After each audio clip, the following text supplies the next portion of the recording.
आप सबको जय मसीह की। परमेश्वर का धन्यवाद हो आज के दिन के लिए कि प्रभु ने अपनी अद्भुत अनुग्रह के साथ मुझे आपके सम्मुख में ले आए। सो मैं प्रभु का धन्यवाद करता हूँ। मेरे प्रियो, हम मसीहों के लिए बाइबल इतनी इम्पोर्टेंट या महत्वपूर्ण क्यों है? कई सारे लोग हमसे प्रश्न करते हैं और इस संसार के अंदर में बाइबल का एक महत्व है। सो हम आज जानेंगे कि बाइबल का महत्व इतना क्यों है और क्यों इसके पीछे ही शैतान इसके पीछे ही लोग पड़े हुए हैं कि इसको इस संसार से हटा दे। सो हमको बाइबल के बारे में कुछ नॉलेज होना बहुत ही जरूरी है। सबसे पहला, बाइबल 1600 साल तक परमेश्वर के भक्तों के द्वारा लिखी गई और इस 1600 साल में परमेश्वर हड़बड़ी में नहीं था। जिस प्रकार एक पेपर को रात में प्रिंट किया जाता है और सुबह प्रिंटिंग प्रेस से निकाल कर बेच दिया जाता है, जिस प्रकार एक किताब के पीछे लगभग 1 साल या 6 महीने लोग मेहनत करते, परिश्रम करते हैं, उसके 1 साल के बाद फिर प्रिंट होकर वो बहुतों के हाथ में चले जाती है। लेकिन बाइबल के विषय में जब हम देखते हैं तो बाइबल बिल्कुल भी ऐसी किताब नहीं है जो रातों रात लिखी गई हो, प्रिंट की गई हो और सुबह किसी के हाथ में आ जाए। लेकिन परमेश्वर हड़बड़ी में नहीं था। परमेश्वर धीरज धरा ताकि किसी न किसी तरीके से भी इसका और संशोधन या इसके अंदर की बातों को और मिटाया ना जा सके। इसलिए परमेश्वर ने लगभग 1600 साल तक इसे धीरे धीरे परमेश्वर ने लिखा। सेकंड, परमेश्वर बाइबल को लिखने में 40 परमेश्वर के दासों का या लोगों का उपयोग किया, जिसमें से राजा थे, जिसमें मछुआरे थे, जिसमें भविष्यवक्ता थे, जिसमें कलेक्टर थे, टैक्स कलेक्टर जो चुंगी लेने का कार्य करते थे। और बाइबल के जब हम विषय अध्ययन करते हैं तो बाइबल को लिखने वाले कुछ फिजिशियन भी थे और वैद्य भी थे। सो हम कह सकते हैं कि बाइबल को केवल मात्र एक समुदाय के लोगों ने नहीं लिखा, लेकिन बाइबल को लिखने में परमेश्वर ने विभिन्न प्रकार के समुदाय के लोगों को परमेश्वर ने खड़ा किया, उनको प्रेरणा दिया और इस प्रकार लगभग 40 लेखों के द्वारा परमेश्वर ने अपने वचन को लिखा।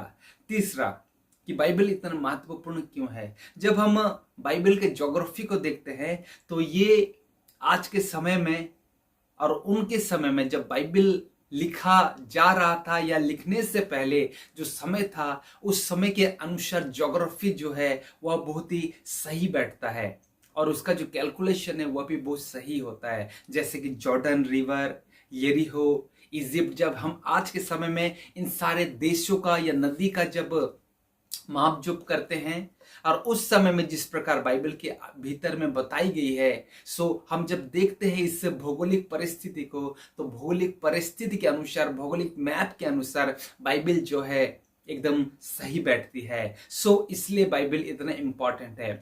चौथी बात, ये एक ऐतिहासिक बुक है, जिसे हम कह सकते हैं हिस्टोरिकल बुक, क्योंकि इसमें संसार की सृष्टि, संसार में मानव जाति कहां से आया और इस संसार की उत्पत्ति, या हम देख सकते हैं कि पाप इस संसार के अंदर में कैसे आया। सो हर एक बातों का उत्पत्ति या आरंभ इस बाइबल के अंदर में दिया हुआ है। और विशेष करके ये हिस्टोरिकल बुक इसलिए भी है क्योंकि इसमें राजाओं का नाम, राजनीतिक शासकों का नाम, राजनीतिक कर्मचारी और ऐसे ऐसे देशों का नाम उल्लेख किया गया है जो विश्व के अंदर में हुए और उनको अस्तित्व का कोई भी टाल नहीं सकता।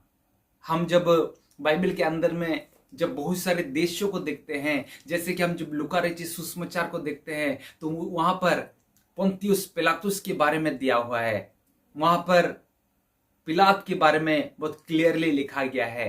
उसके बाद हम और भी ऐसे बड़े बड़े शासक जैसे कि कैफा महायाजक के बारे में, हन्ना महायाजक के बारे में और यीशु के जन्म के समय में कई सारे लोगों का नाम हम देख सकते हैं, हेरोद का परिवार। सो ये जितने जो थे ये उस समय के शासन प्रणाली में थे और ये उस समय के उसी देश को शासन कर रहे थे। सो हम कह सकते हैं कि परमेश्वर का वचन या बाइबल एक ऐतिहासिक बुक है। जिस प्रकार आज के समय में हमारे देश में प्रधानमंत्री हैं, मंत्री हैं, अर्थशास्त्र मंत्री हैं, स्वास्थ्य मंत्री हैं, उसका लिखने वाला कोई है, उनका काउंसलिंग करने वाला कोई है। सो हम कह सकते हैं कि आज के समय में जो भी घटना हो रहा है वो एक ऐतिहासिक होने जा रहा है। सो बाइबल में भी ऐसा ही दिया हुआ है कि जितने भी लोगों का जो जन्म को हम देखते हैं या बहुत सारे बातों में हम देखते हैं, तो राजा, उसके बाद शासक, उसके बाद तो उनके कर्मचारी और देशों का जो बड़े बड़े नेता थे, मंत्री थे, सबों का नाम बाइबल में दिया गया है। सो हम इसको कभी भी झुठला नहीं सकते कि ये परमेश्वर का वचन नहीं है और बाइबल इतना इंपॉर्टेंट नहीं है। सो क्योंकि इसके अंदर में ज्योग्राफी सही है, इसके अंदर में हिस्टोरिकली सही है, तो हमारे लिए ये महत्वपूर्ण हो जाता है। पांचवा कि हमारे लिए बाइबल इतना महत्वपूर्ण क्यों है। आर्कोलॉजिकल एविडेंस ये होता है जब लोग खुदाई करते हैं और खुदाई के अनुसार जो ज्ञान उनके पास रहता है कि यहां पर एक घर था, यहां पर एक महल था, या यहां पर एक देश था, और खुदाई के दौरान जब वो उसका अवशेष जब पृथ्वी के अंदर से किसी को मिल जाता है तो उसे ही कहते हैं भूशास्त्र ज्ञान। सो आर्कोलॉजिस्ट जो थे, भूशास्त्र ज्ञानी जो थे, उन्होंने बाइबल के हर एक बातों को जानना चाहा जो यीशु मसीह के समय में या उससे पहले जो देश उठे थे उनके समय में क्या क्या हुआ था, वे कैसे रहते थे, उनका राजभवन कैसे था, और वे किस प्रकार का भोजन पान करते थे, क्या खाते थे, कहाँ रहते थे। और जब भूशास्त्र ज्ञानी जब ये सब खोजना आरंभ किए तो उनको एविडेंस के तौर पर सारी बातें मिली और वे उनको अचंभा कर गए। क्योंकि हम बहुत बार इस प्रकार सोचते हैं कि आज जो हमारे पास है हो सकता है 200 साल के बाद, 500 साल के बाद वो ना होगा, और यदि एविडेंस ना मिले तो हम कह सकते हैं कि ये बात झूठा है। लेकिन बाइबल के अनुसार जब हम देखते हैं, बाइबल के विषय में जब हम देखते हैं, तो यरीहो कहां था, उसके बाद इस्राएल देश कहां था, यहूदा कहां था, यीशु मसीह का घर कहां था, क्या इजिप्ट था, क्या मिस्र का देश कौन से समय में अस्तित्व में रहता था क्या। और इस प्रकार की विभिन्न प्रकार की जानकारी को जब भूशास्त्र ज्ञानी आर्कोलॉजी जब खोजना चालू किए तो उनको प्रमाण मिला कि हाँ, ये सारी बातें जैसा बाइबल में लिखी हुई है वैसा ही है। इसलिए मेरे प्रिय, हम कह सकते हैं कि बाइबल हमारे लिए इतना इंपॉर्टेंट क्यों है, क्योंकि इसके अंदर में ना सिर्फ ज्योग्राफी है, इसके अंदर में ना सिर्फ हिस्ट्री है, लेकिन इसके अंदर में आर्कोलॉजिकल एविडेंस भी है जो चीख चीख कर हमें प्रमाण दे दे कि बाइबल सही है। उसके बाद हम जब छठवां देखते हैं तो इसके अंदर में प्रोफेसिस है, यानी कि भविष्यवाणियां। हम जब बाइबल पढ़ना आरंभ करते हैं तो वहीं से आरंभ से ही परमेश्वर भविष्य के विषय का ज्ञान को लोगों को बताना आरंभ करता है कि भविष्य में क्या क्या होगा। और यीशु मसीह के आने तक यीशु मसीह के लिए जितनी भी भविष्यवाणी बाइबल में लिखी हुई थी वो सब पूरा हुई, लेकिन इस संसार से रिलेटेड, आने वाले मसीहा से रिलेटेड, आने वाले राज्य से रिलेटेड अभी ऐसे बहुत सारी भविष्यवाणी बाकी है जो होने की है। लेकिन भविष्यवाणी हमें बार बार यही कहती है कि बाइबल राइट है, क्योंकि परमेश्वर के वचन में बहुत सारी बातें लिखी हुई है जो अक्षरक उसी तरह पूरी हुई जिस प्रकार उसमें लिखी गई थी। तो हम कभी भी ये नहीं कह सकते कि बाइबल की भविष्यवाणी झूठी है, बाइबल की भविष्यवाणी सटीक बैठी। सो आने वाले दिनों में बहुत सारे भविष्यवाणी जिनका अभी तक पूरा नहीं हुआ वो भी एक दिन पूरी हो जाएगी, और बाइबल अपने आप में एक अनोखी पुस्तक इस संसार के अंदर में मानी जाएगी। सो हम कह सकते हैं कि बाइबल हमारे लिए इतना इंपॉर्टेंट क्यों है, क्योंकि उसके अंदर में प्रोफेसीज है।